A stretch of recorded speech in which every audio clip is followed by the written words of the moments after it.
Hello friends, welcome to Codes Laboratory, and in this session we will try to understand the code to find the frequency of a number in an array. And the same code you can, if you will change the type of this array from into string, you will be able to find the frequency of words. Okay, so let's just try to understand this whole code. So first I have created the class, as you can see, array find frequency. After that we have created one main method. Okay, so what I have done, first I have created one array of integer type and I have randomly entered some value in that, like this 8 comma 3 comma 4.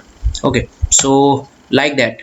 Okay, so after that, for now just forget about these lines. Let's just come to here so that we will be able to relate our logic. So what I have done, I have created one for loop, and in that I have initialized one variable with 0.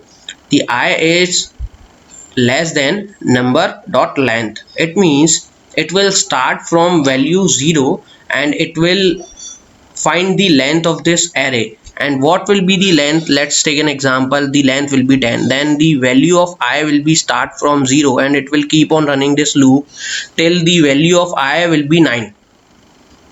Okay, so why I have done this, let's discuss this first. So if you will try to access this value, you will have to do this with respect to this numbers indexing, and in array the indexing starts from 0. So that's why I have kept like this. So after that I have kept the ith indexed value in value variable of integer type, and after that I have used one if condition, like what it will check. So the logic was, if we have checked like the value of zeroth index will be 1, so what was the logic to write this particular line? Whenever the 1 will repeat itself, I do not wanted to check frequency of that number. As you can see, 1 is already present here, and after some time when the 1 will come again, it will not check this, as I have created one array list, and whatever the unique number I am getting while going through of this array, I have just stored all of them into my array list unique number.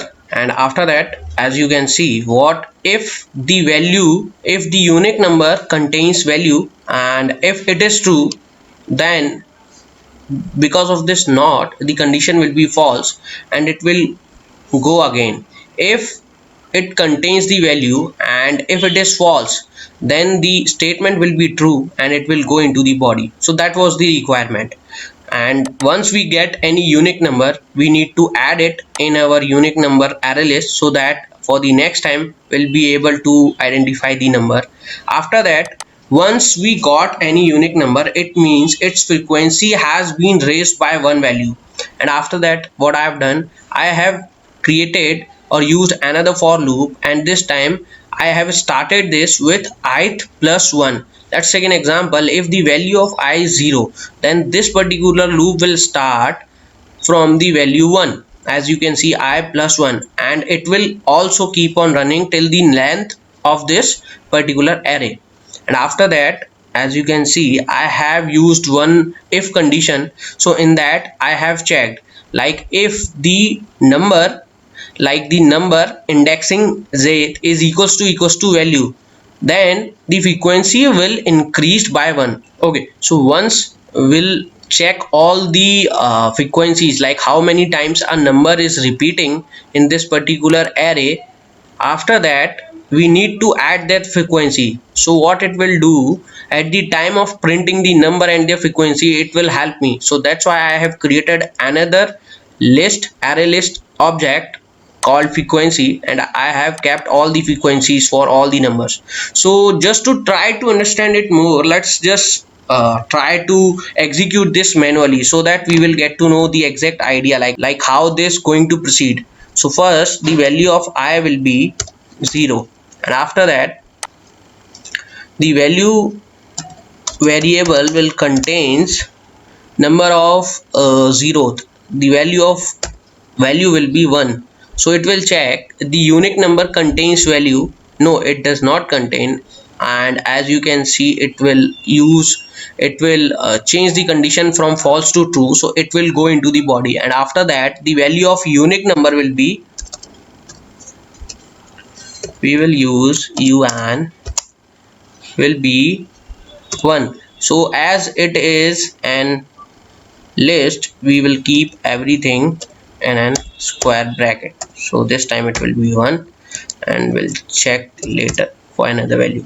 And this time the frequency will be 1, and then it will start this loop, and this loop will keep on checking from this value. Okay, so the value of z will be, initially the value of j will be 1, and later on it will check the number of 1. It means the number present at indexing 1 is equals to value. If you will remove this, I don't think so it is going to give us any error. Yes, this will also work. So this time it will check if the 2 is equals to 1. As you can see, this is not true, so this will again increase the value of j, and this time it will be 2.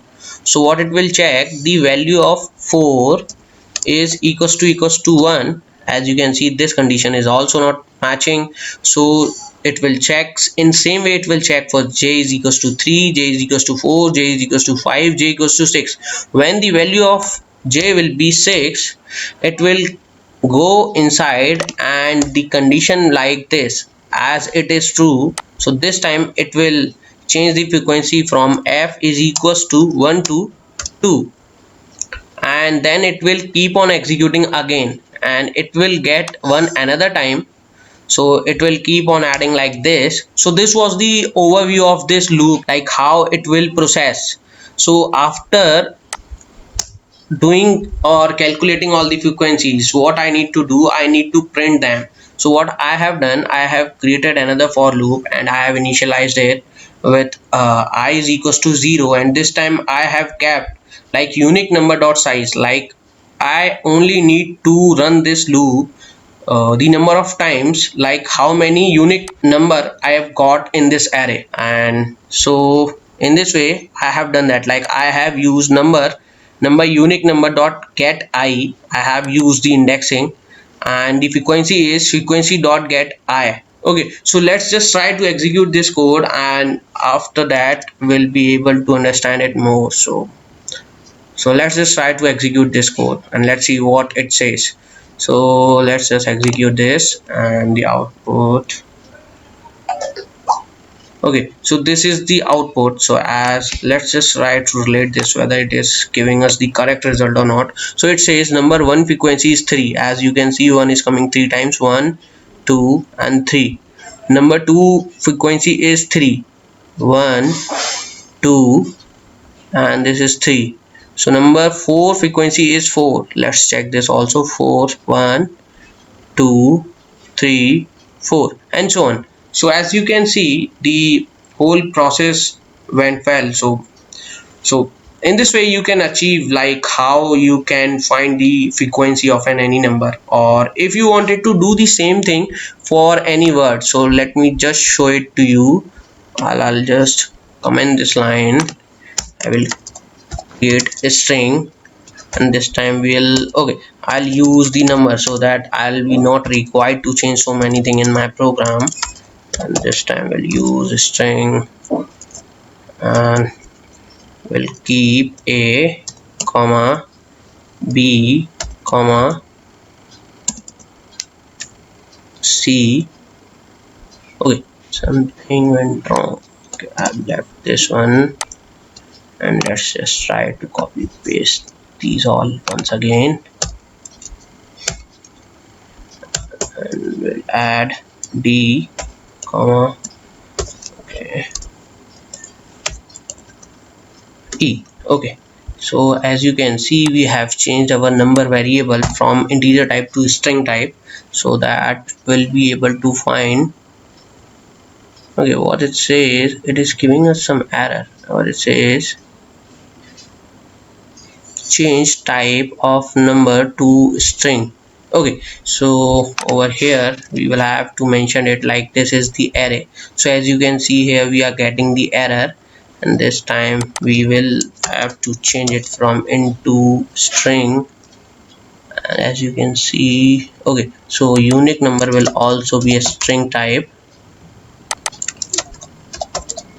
like this.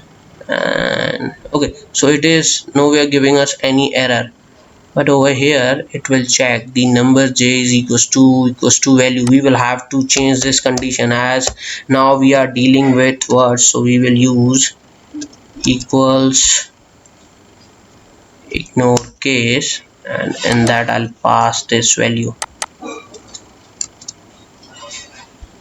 Let's try to execute this code, and it says number a, you can change this line like from word a frequency is 3.